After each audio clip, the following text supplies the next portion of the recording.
This is what happens when you get an absolute madman, in the best way, to direct the Fallout TV series, which initially I was not expecting to be this good, and I was pleasantly surprised.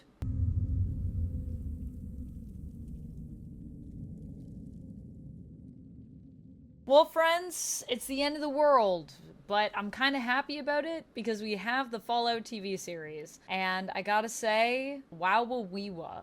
I feel like this as a video game adaptation is just stellar, but also this show just as a series is stellar. We're going to talk more about that. I'm probably going to get into some spoilers in this video, so fair warning, spoiler warning. I'm going to be reviewing all episodes of the show, so I'm going to be basically just reviewing the season in general in this video, so I'm not going to be getting into the nitty gritty if you're concerned about that for spoilers, but we will be talking about the general story and where it goes, especially the more we get into this video. So spoilers are going to get heavier as we go. Yeah, I'm going to say we're going to get spoilery probably about like a third of the way into this video. It's going to start to get pretty spoilery. So fair warning, you've been warned. So this is a video game adaptation for those that are not aware. It is, of course, based on the famous Fallout series, a game that I have really enjoyed playing. I haven't played all the Fallouts, to be clear,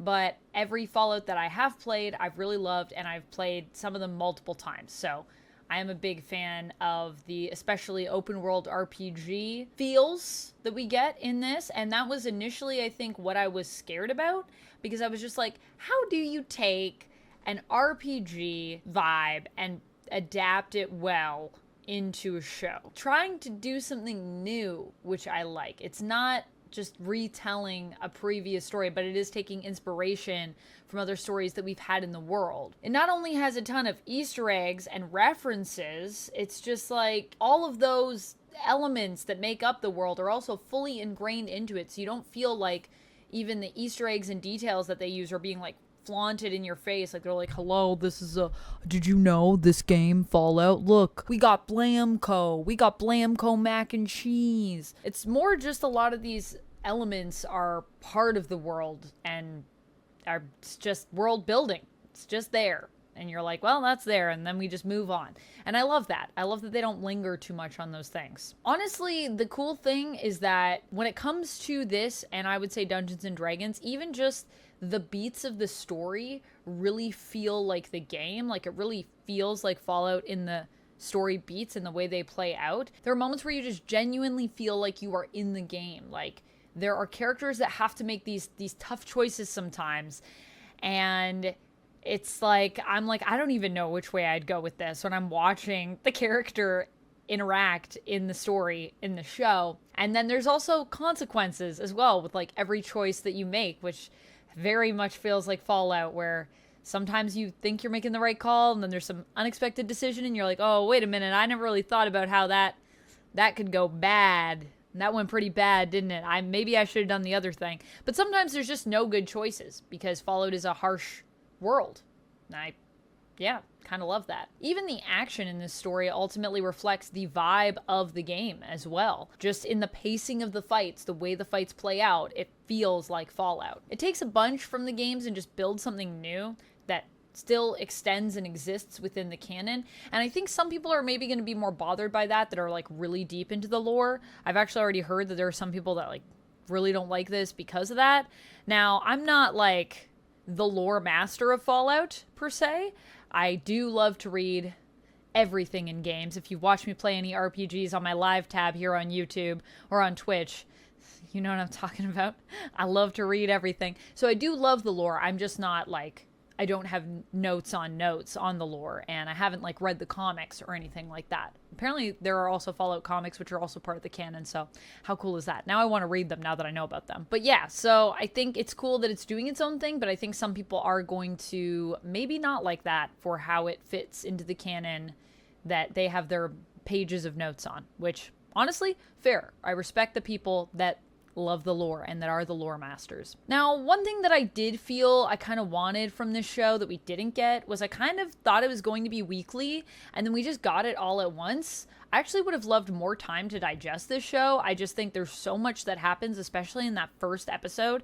Like, that first episode just kept going. It kept having moments where I thought it was going to end, and then it just kept going, and I was like, oh my gosh, this episode is so long. Like, I was loving every moment of it, so it wasn't like I was there checking my watch. I just kept feeling like we reached natural ending points, and then there was more story. There was so much to process just after that first episode even. And I feel like even though I watched it over the course of 6 days, I do feel like it was kind of a speed run for me of watching this show, even still. And I'm like late with this content, and I still feel like it was fast. So yeah, I do wish we got to just have this conversation on a weekly basis and talk about each episode, because I think there was a lot to unpack there, and there was a lot of unexpected twists I would have loved to discuss with you and see where they went, as opposed to just knowing everything now, because I watched all of season 1 because I binged it. Binging can be fun and sometimes necessary, but I feel like in this case, it might be a detriment to the show. I don't know, but both are good. Let me know what you prefer in the comments. I'd love to hear about, did you like this as a binge, or would you have preferred a weekly? What this really nails for me is the atmosphere and the tone of Fallout, especially. So when it comes to the atmosphere, just the way the show looks. Now, I know some people were saying when I was doing my trailer reaction that it felt too bright. I don't think it feels too bright. I think the colors feel pretty perfect, especially as someone that's a big Fallout 3 and Fallout 4 fan. I felt like it just captured beautifully this idea of this like gorgeous, depressing sense of desolation of the wastelands. The sprawling landscapes in this, I mean, it looks great. They really spent, I think, a lot of time and money on this show, and you can tell. It really gives you the feeling of like the end of the world, and you're maybe all alone until all of the sudden you aren't, and you might be swarmed and killed. Like, that's the vibe I was getting. The sets are just so carefully decorated. I mean, when we're in the vaults, especially when we were over in, here we go. The spoilers are coming in, friends. Here they come. Get ready. It's a small one, but we're going. Especially when we were in Vault 4, I felt that I just wanted to stay there. The set was so perfect, and that's what the characters are kind of experiencing, and I was just like, I kind of want to live in a vault right now. What's happening? It just looked so quaint and so beautiful. Very well done, I would say. And this goes for places where you don't feel safe, and places also like the vaults where there is supposed to be this sense of security, or this false sense of security. Although in the case of Vault 4, it really was supposed to be a genuine sense of security, I guess, which I love that I felt that way. I felt the safety. They really wanted people to be safe, but we had to go and ruin it. And this doesn't just extend to the way that sets look. This also extends to the characters in the scenes, their emotions, the way that the actors play this out, the way that they're moving and interacting with the set. So the atmosphere is not just built by the way that the show looks. It's also in the way that the actors and characters inhabit these roles and this space that I think helps to create the world, especially when it comes to just kind of how they're looking as well, like their makeup, their hair, what they're wearing, the costumes. All levels of this are really helping to build the atmosphere in a beautiful way. So the thing that I really love is that the atmosphere isn't just one element that's turned up to 10. It's like everything is really at 10, I feel like, when it comes to building that atmosphere. I mean, that's how you get a great atmosphere, when everybody's on board, you know? And to extend to that, the tone of the show, I feel like, is perfect for Fallout. From the weird conversation between Lucy and Maximus in Vault 4 about, like, getting it on, that I was like, what a weird, but also what a normal, weird Fallout conversation to have, to, you know, just even the combination of truly disturbing and heartbreaking things that also sometimes play really well into dark humor. Like, we have this horrifying scenario of Lucy being taken in to this place where she's been sold by the ghoul, and then they're gonna harvest her organs, and she is getting taken care of as well at the same time by Snip Snip, who is preparing her for this surgery. There's just a beautiful dark humor there of, like, it's horrifying, but it's also hilarious. And, like, the situations sometimes, they really played with the fact that sometimes there are situations in Fallout where you're like, this is really ridiculous. Like, is it also terrible? Sure. But is it ridiculous? You betcha. Okie dokie. Okie dokie. This also isn't just about the broad strokes of the writing and how the sets look and this atmosphere, it also extends into small details in the show. So there are little elements that really pull from the games and just ground you in this world. And I talked about it a little bit earlier, this idea of Easter eggs, but it really extends beyond that. Like, there are stim packs in this, sure, but the stim packs aren't really there to just be about, oh, look, a stim pack. The stim pack is like something that heals you miraculously, and no one really stops to explain it. Like, we never really get into it. It just kind of happens.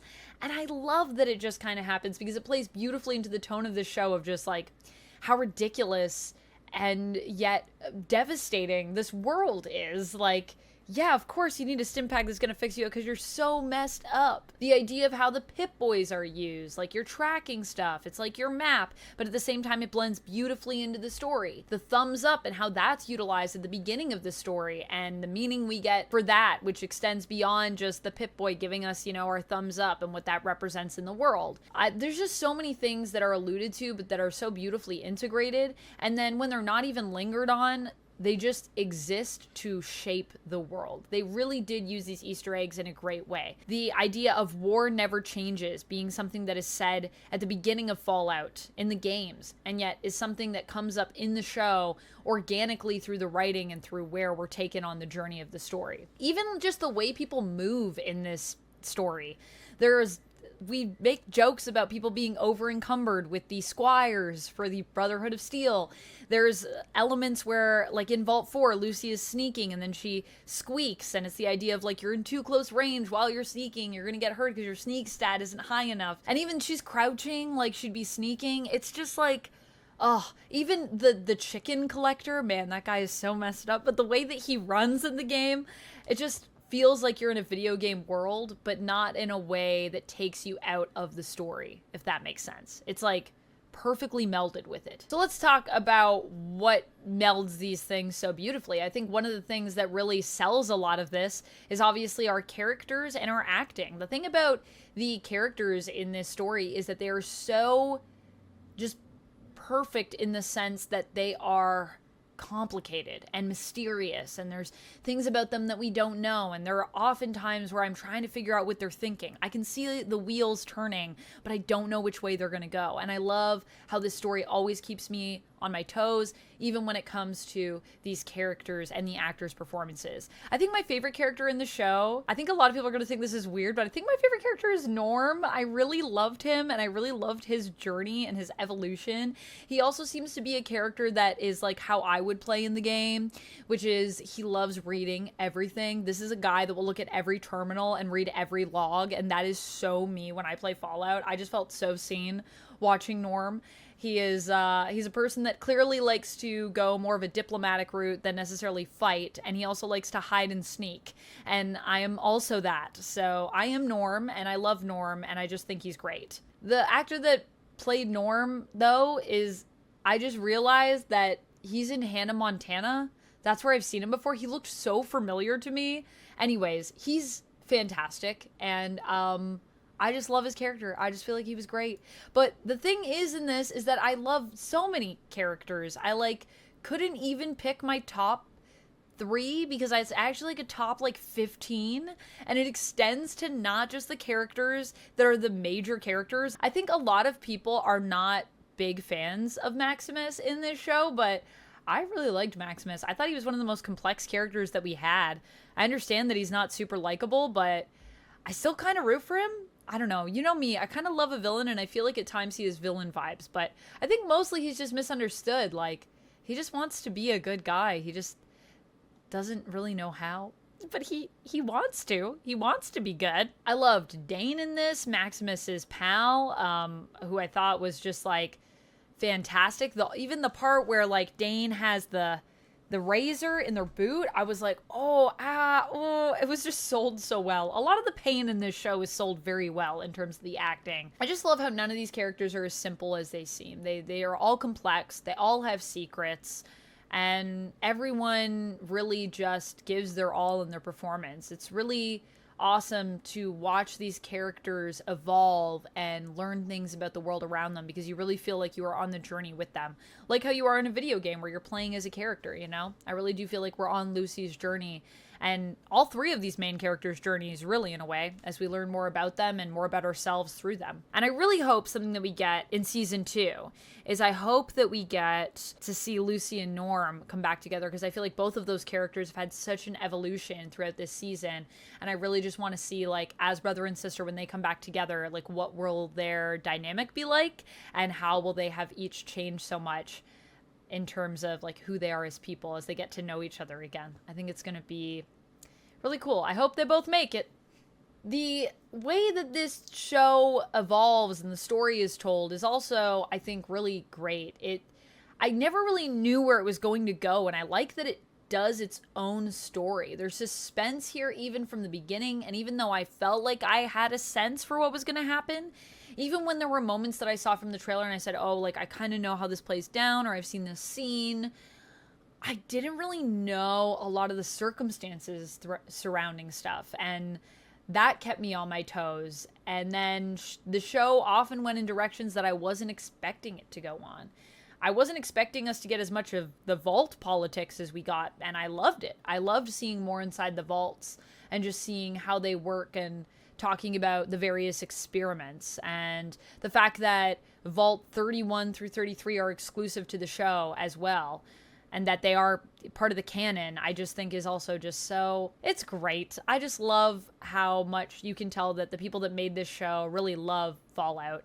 Even if there's going to be people that I don't think are going to fully be pleased on all sides of the lore and the story, you can tell the people that made this at least really love it. And I hope that that is something that at least all of us as fans can take a little bit with us, because I don't think that they were trying to do a disservice to the material at all. I think they really were trying to do their best, and I think it shows. The one thing I will say is there are moments in the story that feel kind of convenient, and the fact that, you know, they're all kind of joined by this one quest. So the ghoul is looking for this Dr. Viltzig to get a payout. He's trying to collect a bounty, and the bounty will be enough for him to probably, like, guess rest for the rest of his days and be, like, super doped up.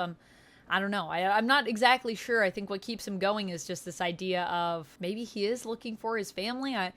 I don't know, but that's his quest. And Lucy's quest is she ends up being tied up in the whole thing with Dr. Viltzig so that she has a bargaining chip to take to Moldaver to get her dad back, because she's trying to get her dad back. And then Maximus needs Dr. Viltzig for the Brotherhood, because the Brotherhood knows that he has something that could be used as a massive weapon. So he's also going after this. So it's like they're all kind of going after the same target, and through that, they're all tied together. So there are moments where it feels a little bit convenient that, you know, for example, when Lucy comes upon Maximus and he's trapped in the power armor, that felt very convenient. But at the same time, they are kind of all in the same area, because they all kind of head to Philly and then they're all around that area. So I kind of understood them running into each other, and it kind of was funny because it just felt like a video game where there are moments where you're like just in a general vicinity, and because that's like where the quest is or the next part of the story is supposed to happen, like things happen from that point.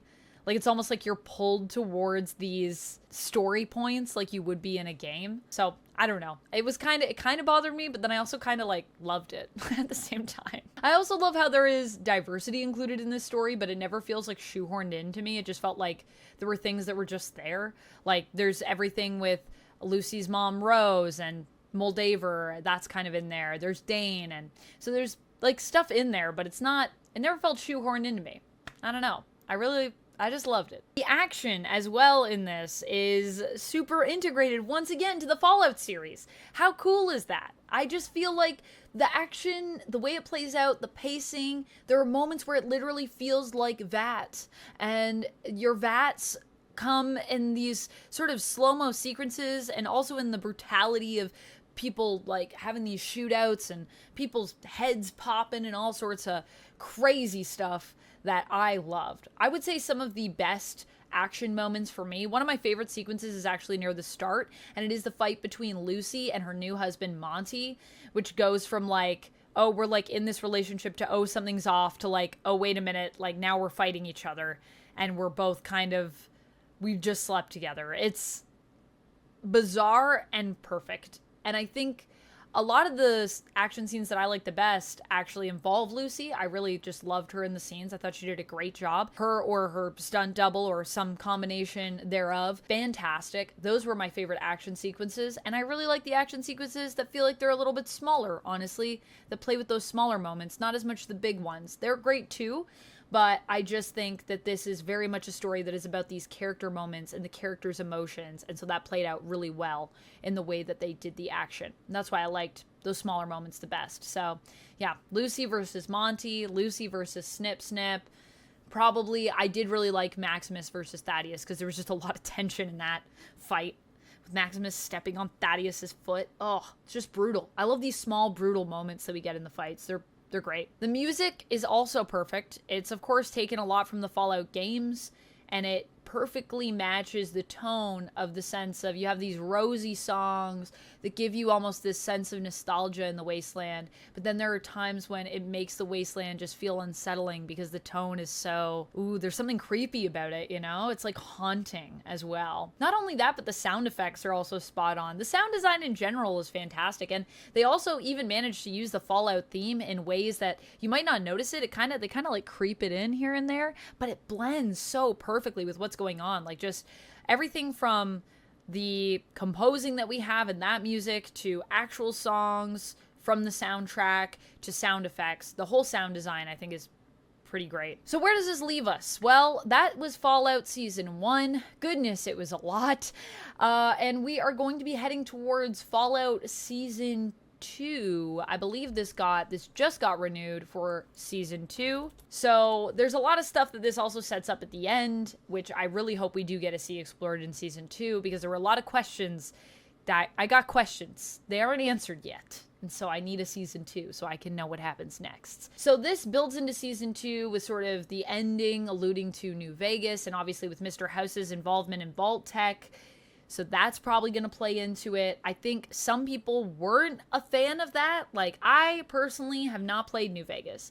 So I'll let you, the New Vegas people, tell me more about that. But I know that there are some people that love New Vegas that are upset, that think it dishonors the lore and is disrespectful to it. I think they're trying to build up to doing a lot of stuff with it, though. So I would say maybe just wait and see how Season 2 goes, because it could be beautiful. It could be beautiful, friends, if we just believe. Also, we need to know what's going to happen to Norm and the people of Vault 32 and Vault 33. Are they ever going to find out what's really happening to them? If they do, then what'll happen?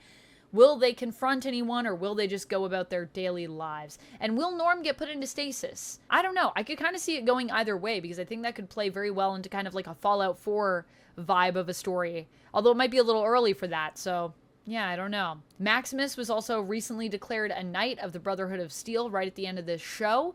Where will he go from there? Will he use that? Will he try to run away? I got a lot of questions. The Brotherhood also gaining all of that power, clean fusion energy. What are they going to do with it? Probably lock it up in a vault, but, you know, maybe they'll use it for good or for ill. I could see it going either way, honestly, with the Brotherhood. You never really know what you're going to get. They have good intentions, but like so many people in Fallout, good intentions don't always lead to, like, the best outcomes, you know? Also, there is, of course, our ghoul who is going to find his family. What happened to them? What happened after he spied on his wife in the past? We still haven't answered that. You know, how did he go from being a Hollywood superstar to performing at birthday parties? We still don't really have an answer to that question. Probably whatever happened with him and his wife, I'm assuming, and Vault Tech, we'll see. I also still have questions about Moldaver. You know, what's with the Flame Mother thing? Why did we call her that? Was that explained? How is she so old? Is she a synth? Where are the synths? I thought everyone was going to be a synth, and then there were no synths, so can I get some synths in here, please? Can the real synths please stand up? Also, Lucy is obviously going on a quest to confront whoever helped to engineer her, and I would love to see where that goes, and sort of how, now that she's ended this main quest, how her next main quest will shape her and motivate her, and where will her motivation be at? I feel like she went through a lot of stuff, and I can't wait to see the fallout of it in the aftermath, so fallout of it. Pun not intended. Well, friends, that's all I have for this one. I've already talked for way too long. Thank you so much for watching, and until next time, friends, stay nerdy. And let me know what you thought of the show in the comments. I want to hear about it. Let's discuss.